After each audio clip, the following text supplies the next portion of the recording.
السلام عليكم، شلونكم؟ أتمنى تكونون بخير وطيبين. جبنا لكم لعبة جديدة اليوم، لعبة الذاكرة، وهي Memory Chase.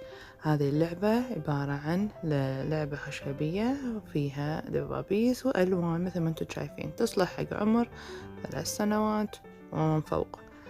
وايد حلوة وتساعد على التركيز، وحبيتها ببساطتها. مثل ما انتم شايفين، يعني محتويات اللعبة عبارة عن لوحة خشبية دائرية، وفيها دبابيس خشبية أيضا فيها ملونة، ونرد فيها الألوان. طريقتها وايد سهلة، بمجرد أن نحط الدبابيس في الأخرام بشكل عشوائي، وهذا النرد في الألوان الستة: الأصفر والأخضر والأحمر والأزرق والأبيض والأسود. نحط الدبابيس بالأماكن المطلوبة.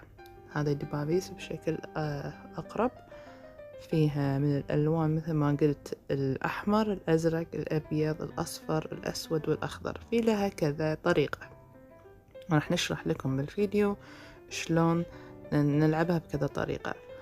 ومثل ما انتم شايفين نحطها بشكل عشوائي، ما يعني تقدرون عقب ما تحطونها يعني تدورون اللوحة هذه، ولازم تنحط النرد تكون داخل، أو ساعات تصير صعوبة نحطها برا عادي، يعني ما فيها مشكلة، مو قاعدة أساسية يعني. اللعبة الأولى راح نلعبها، اللي عنده دبابيس أكثر هو يفوز. طريقتها الحين طبعا على حسب نحرك النرد ونقطها ونشوف على حسب اللون، إذا تماثل اللون نفسه أخذ الدبوس حقي. يعني بداية صعبة تحسونها، بس هي وايد سهلة، عشان كذي تصلح حق عمر 3 سنوات، وتخليه يتعلم شلون يميز الألوان عدل، وأيضا تعلم على الصبر. أنا هذا ملاحظة وايد.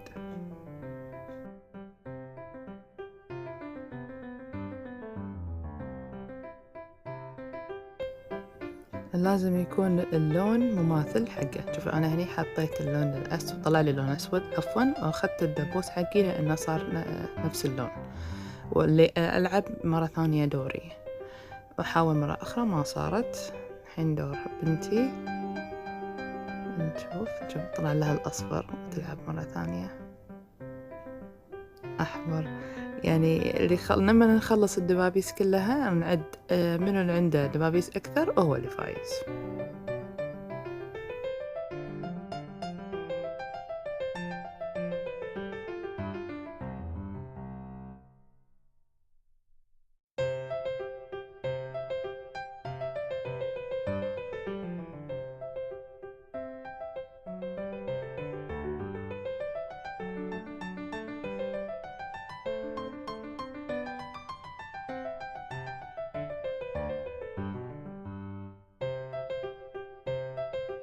مثل ما قلت إن اللعبة تحتاج إلى تركيز. شلون؟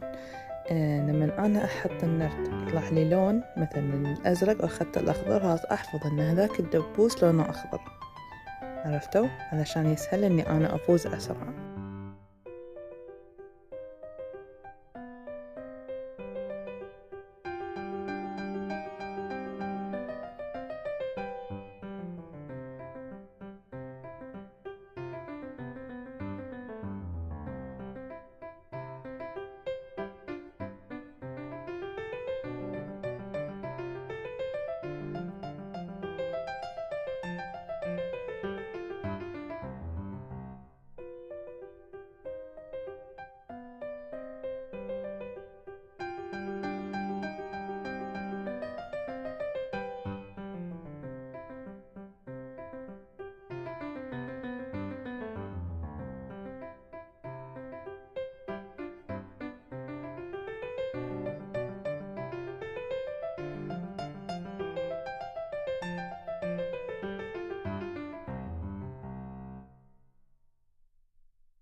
مثل ما انتم شايفين خلصنا من اللعبة الأولى. طبعا اللي فايز منو؟ نعد الدبابيس. طبعا أتوقع اللي فايزة هي مبين هي عدد دبابيسها أكثر.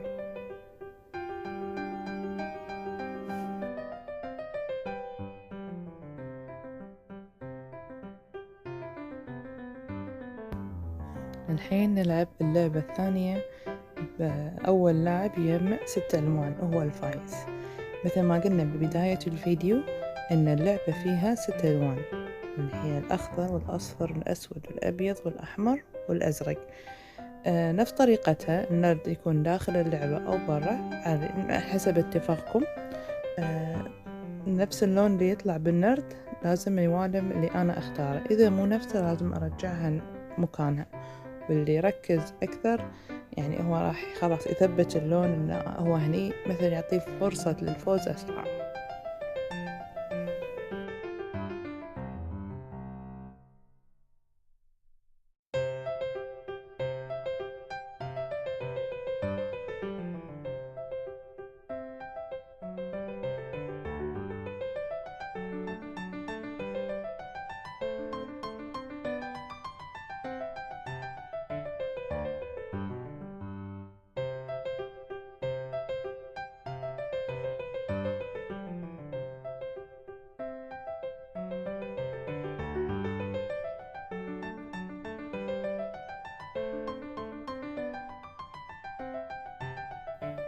ونلاحظ هي عندها الحين أكثر من أحمر، فهي حطتهم على جنب، والألوان المختلفة حطتهم على جنب ثاني. يعني عادي تقدر تلعب عادي فيهم، بس هي تكتر الألوان اللي كل واحد بروح عشان تعرف كم لون بقى لها وتفوز. شكلها هني بعد هي فازت علي، ما شاء الله عليها.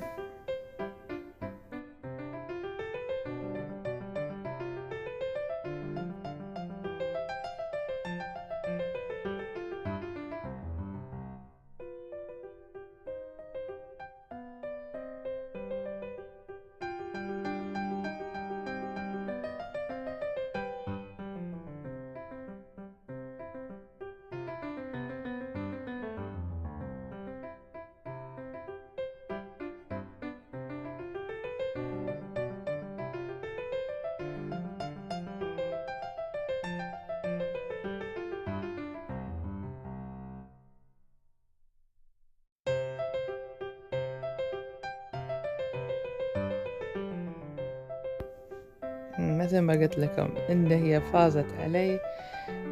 جمعت 6 ألوان كاملين. مثل معلومة ما قلتها من قبل إن هذه الدبابيس من كل لون فيها 4 حبات، وهذا يسمح لنا في اللعبة الثالثة اللي تجمع 4 دبابيس من نفس اللون هي الفايز. هني هذه اللعبة أنا أقولها مثلا أقوى لعبة بالتحدي، يعني أصعب واحدة أتوقع، بس حلوة.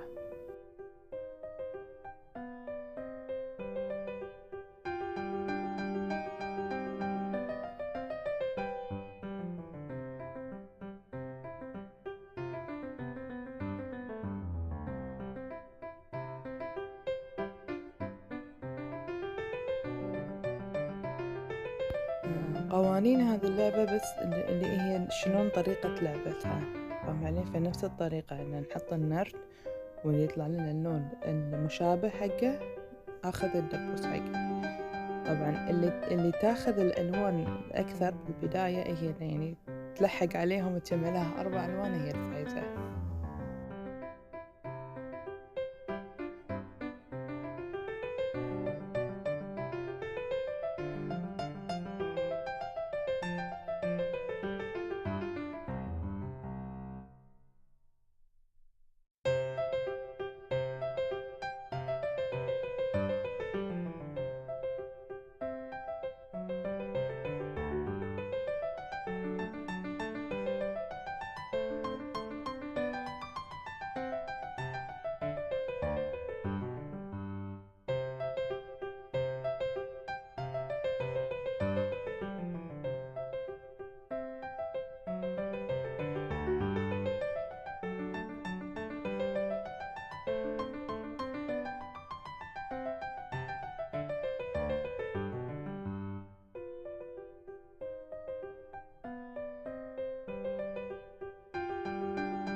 تصير بهذه المرحلة من اللعبة إن مثلا إذا هي يعني طلع لها أغلبية الدبابيس، مثلا 3 دبابيس باللون الأخضر، وأنا خذيت الأخضر طلع لي، أقدر أخرب عليها، فتقدر تقرر تاخذ مثلا لون ثاني على حسب الدبابيس اللي عندها. إذا وصلنا إن كل واحدة دخلت من اللون الثاني من 4 ألوان، يعني عادي نوقفها ونرد نعيدها مرة ثانية، لأن مثل ما قلت إن كل لون يحتوي على 4 دبابيس نفس اللون.